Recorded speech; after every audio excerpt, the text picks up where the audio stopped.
Xbox and PlayStation are the longest running rivalries for console gaming. Some consumer markets do not even count Nintendo or other consoles in some regions of the world. The competition is mainly because both of these consoles have provided excellent performance and a huge library of games to choose from. Now that the next-gen consoles from Sony and Microsoft are out and sold as soon as they were dropped, it has provided us with a moment to consider which console we should choose for our next setup, or we should get whatever we can if it's available. Today guys, we will be comparing the PS5 with the Xbox Series X to find out which one of both of these is worth your money. Make sure you watch the video until the end, hit the like button and subscribe to the channel. Let's get started. To start with, if you were not aware, both of the consoles are extremely powerful.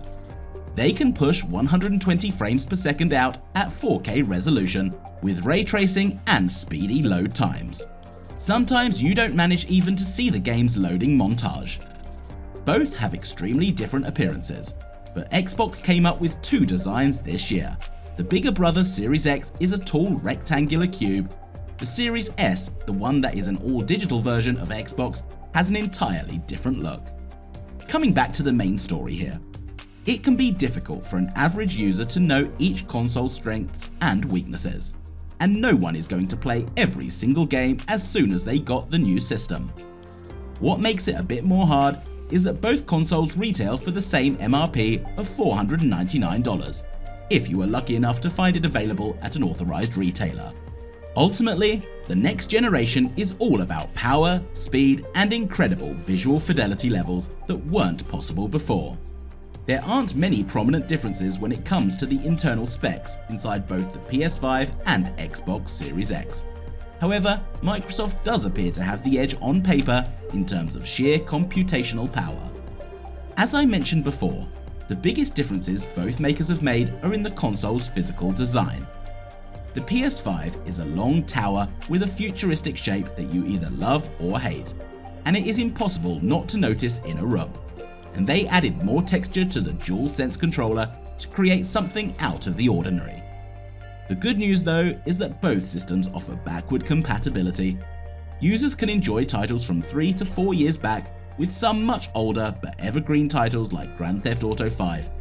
This feature, however, is better with the Xbox in that it allows games from even the Xbox 360. The PS5 is only compatible with PS4 titles.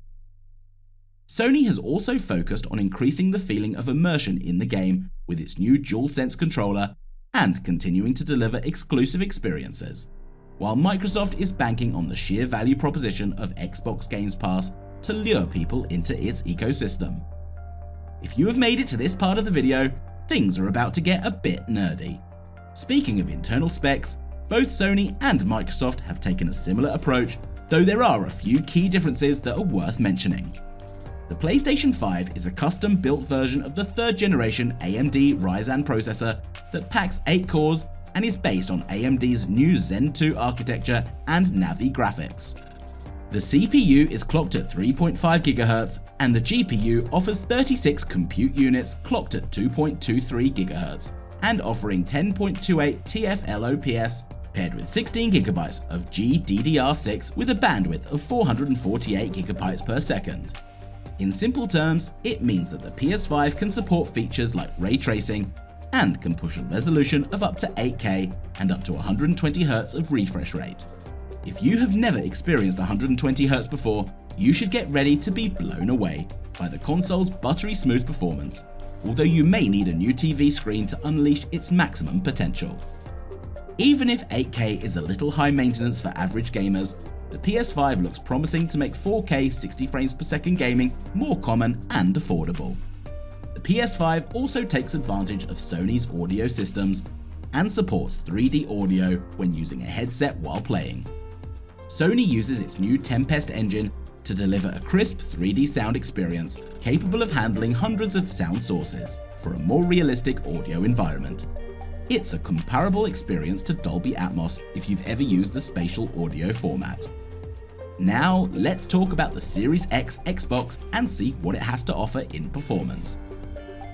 Just like the PS5, It uses the same custom AMG CPU featuring 8 cores, 16 threads with Zen 2 and RDNA 2 architecture, making it 2 times more powerful than the Xbox One.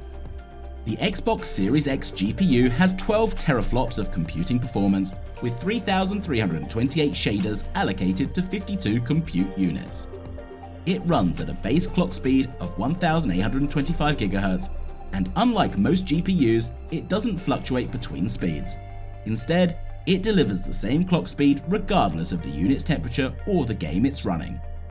The Xbox Series X also supports 8K resolution and 120Hz refresh rates at 4K.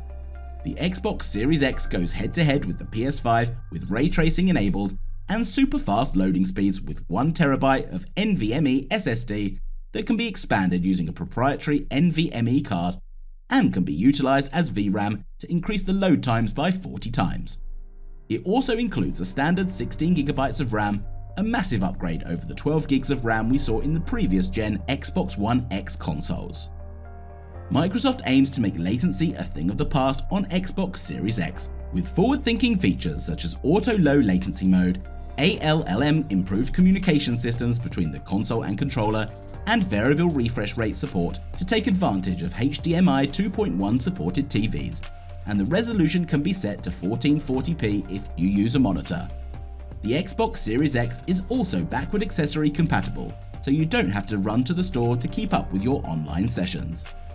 As we saw, both the consoles are extremely powerful, and honestly, it comes down to personal preference. Xbox does have a bit more power on paper and has a much better backward compatibility. Also, the ecosystem is much enriched due to Windows support and a much larger game library. However, both the consoles are fun to play on, and they completely dominate the need of having a high-end, twice expensive gaming PC to play similar titles on higher resolutions. Which console do you prefer and why? Share your thoughts in the comments below. I hope you enjoyed today's video. Please make sure to give it a thumbs up, hit the like button and subscribe to the channel. I will see you in the next one.